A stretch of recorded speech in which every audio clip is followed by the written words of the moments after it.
안녕하세요. 잡시광입니다.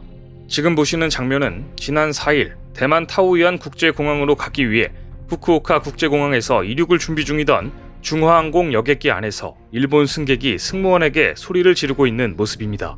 사진 속 검은 옷을 입은 일본 여성이 대만 승무원에게 일본어 할 줄 알아 라고 소리를 칩니다.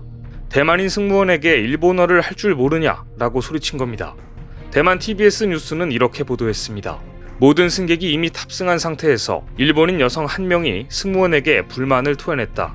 승무원이 일본어를 할 줄 모르는 것에 격분한 나머지 자제력을 잃고 야단법석을 피웠다.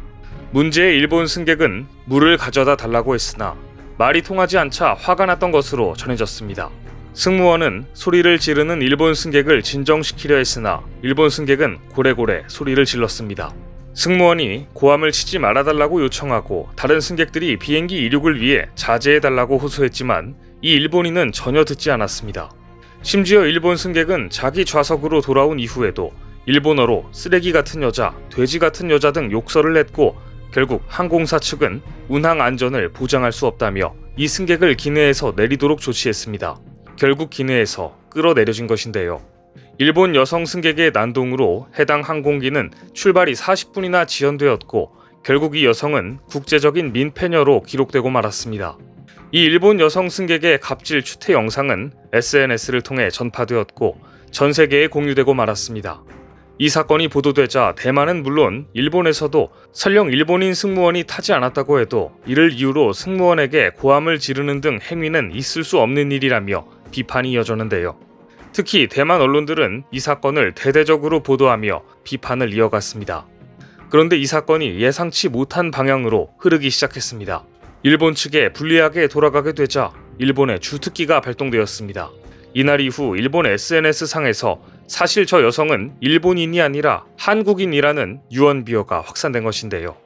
일본어 억양이 이상하다, 해외에서 문제를 일으키고 나는 일본인이다 라고 하는 한국인이 많다고 들었다, 그들은 나쁜 일을 했을 때 일본인이라고 말한다는 등 어이없는 내용의 글들이 확산되었습니다. 심지어 일부 일본 네티즌들은 이 사건의 민폐녀가 일본인이 아니라 한국인이 확실하며 일본인 행세를 했다는 식으로 몰아가기 시작했습니다. 과거 간토 대지진 당시 조선인이 우물에 독을 탔다는 유언비어를 퍼뜨렸던 사건을 연상케 합니다. 비슷한 일은 근래에도 있었습니다. 조선인이 후쿠시마 우물에 독을 타고 있는 것을 봤다. 이 황당하고 악질적인 글은 지난 2021년 일본 후쿠시마현 앞바다에서 리히터 규모 7.3의 강진이 발생하고 18분 뒤 트위터에 게재된 글입니다.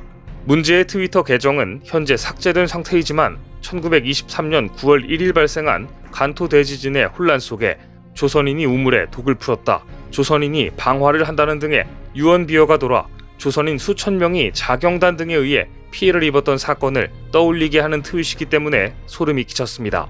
물론 이 몰상식한 트윗에 대해 일본 네티즌들도 비판을 가했습니다. 제1 한국인 분들로서는 참을 수 없는 간토 대지진을 떠올리게 하는 최악의 차별 선동이다, 이런 트윗은 절대로 용서할 수 없다 라고 비판하는 글도 이어졌고, 또 다른 네티즌은 코로나로 인해 아시아계에 대한 증오 범죄가 많이 발생하고 있다, 지진에 편승해 조선인이 우물에 독을 탔다는 식의 트윗을 하는 사람 부끄러운 줄 알아라, 당신도 한 발 국외로 나가면 증오의 대상이다 라고 비판하기도 했습니다. 이처럼 비판이 쇄도하자 문제의 트윗을 올린 트위터 계정은 삭제된 상태인데요. 문제가 발생하면 희생양을 찾는 일본의 잘못된 습관은 유명합니다. 2016년 구마모토 지진 때도 조선인이 우물에 독을 퍼뜨렸다는 유언비어가 인터넷에 퍼져 제1 한국인들에게 상처를 주었던 적도 있었습니다. 이를 두고 단순한 장난이며 차별 선동은 아니라고 주장하는 네티즌도 있었습니다.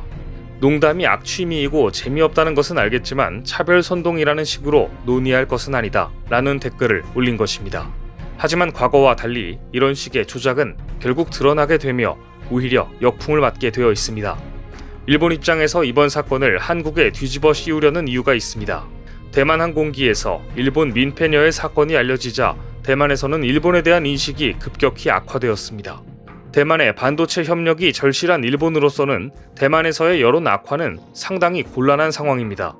대만 항공 욕설 일본 민폐녀의 뉴스가 크게 보도된 것은 하필 소니가 대만 TSMC의 구마모토현 공장 인근에 신규 반도체 공장을 짓기로 했다는 뉴스가 나온 직후였습니다. 소니와 대만 TSMC의 협력이 가시화되는 시점에서 대만 내에 일본인에 대한 여론이 악화되는 것은 일본으로서 정말 맞닥뜨리고 싶지 않은 상황입니다. 소니는 최근 일본 구마모토현 내 약 27만 평의 땅을 매입했습니다. 도쿄돔 5개 규모의 대규모 단지입니다.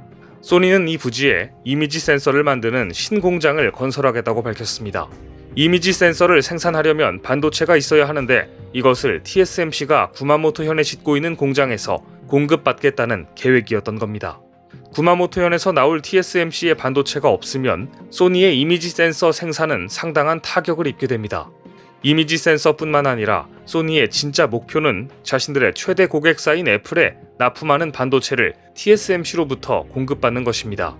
이 같은 계획을 위해 최근 애플의 팀쿡 최고 경영자가 구마모토의 소니 공장을 방문해 주목을 끌기도 했는데요. 이 뉴스를 일본은 대대적으로 보도하면서 구마모토의 일본 반도체 긴자거리가 조성되고 있다고 흥분했던 것입니다. 이런 상황에서 한 일본 여성의 갑질 논란 때문에 대만인들에게 반일 감정이 확산되다 보니 일본의 입장이 난감해진 것인데요. 더구나 일본의 읍소로 구마모토의 반도체 공장을 짓고는 있지만 지금 구마모토에서는 대만 기술자들의 불편이 날로 커지고 있습니다. 구마모토현에 대만 반도체 제조업체 TSMC의 공장이 들어서면서 대만에서 온 직원들과 일본 주민들 사이에 갈등이 벌어지고 있습니다. 구마모토에서는 TSMC 직원만으로도 주택이 1000가구가 필요할 것으로 예상했습니다. 하지만 여기에 일본 기업들도 잇따라 구마모토에 진출하면서 땅값이 급등하는 것은 물론 집까지 부족해 특히 대만 업체들이 직원들을 위한 주택을 구하는데 어려움을 호소하고 있습니다. 구마모토에 온 대만인들의 가장 큰 불편은 일본식 주택 구조와 대만식 구조가 다르기 때문입니다. 대만에서는 문화적인 이유로 풍수를 중요시하는데 화장실 위치 등 일본 주택은 대만인들이 중요시하는 구조가 아니며 문화적 차이가 너무 큽니다. 두 번째 불편은 공업단지 주변이 교통체증이 심각하다는 것입니다. 24시간 가동하는 반도체 공장은 문제가 발생했을 때 신속히 도착할 수 있어야 하는데 구마모토 반도체 공장 인근의 교통체증이 날로 심해지고 있다고 하는데요. 이처럼 반도체 협력을 위해 일본에 왔지만 대만 직원들의 불만과 불편은 날로 커지고 있습니다. 또한 일본의 후쿠시마 오염수 방류 계획도 대만인들을 분노하게 만들었습니다. 얼마 전 대만 언론들은 일본의 오염수로 인해 대만 어부들 40만 명의 생계가 막막하다는 소식을 전했습니다. 이 소식을 들은 대만인들은 또다시 분노하고 말았습니다. 사건의 발단은 대만 정부 소속의 원자력위원회가 일본 후쿠시마 방사능 오염수가 안전하다는 입장을 발표했기 때문입니다. 8인의 대만 원자력 전문가로 구성된 원자력위원회는 일본 현지 시찰 결과 방사능 오염수는 발전소 인근 3km 해역 범위에 한정되며 방사선 유출량도 미미한 수준이기 때문에 삼중수소를 포함한 오염수는 주로 조류를 따라 북미 방향으로 흐르게 될 것이라고 예측했습니다. 하지만 이 같은 결과가 공개되자 대만 네티즌들은 SNS를 통해 대만 원자력위원회가 미국과 일본 정부의 입장을 대변해 국민들을 위험에 처하게 하고 있다는 비판을 쏟아냈습니다. 대만 SNS에는 주민들의 건강을 희생하고서 얻으려는 것이 대체 무엇이냐, 일본의 방사능 오염수 배출 계획은 배출 농도나 빈도, 방법, 관리 방안 등이 모두 모호하다. 대만 주민들이 부정적인 영향을 받게 될 것이 분명하다. 결국엔 대만 해역에서 서식하는 어류를 누구도 쉽게 먹지 못하게 될 것이다. 약 40만 명 이상이 대만 해역에서 종사하는 어부들의 생계를 감히 누가 책임져 줄 수 있을 것인가? 라는 비판의 글들이 이어졌습니다. 결국 상황을 정리해보면 전부 일본이 잘못한 것들입니다. 무리하게 방사능 오염수를 방류해 주변국들에게 피해를 줄 계획을 세웠으며 일본 승객이 대만 항공기에서 갑질을 했으나 이마저도 한국인이라고 조작을 시도하다가 적발되며 일본은 국제적인 망신만 당하고 말았습니다. 오늘 준비한 소식은 여기까지입니다. 댓글을 통한 여러분들의 많은 의견 기다리겠습니다. 시청해주셔서 감사합니다.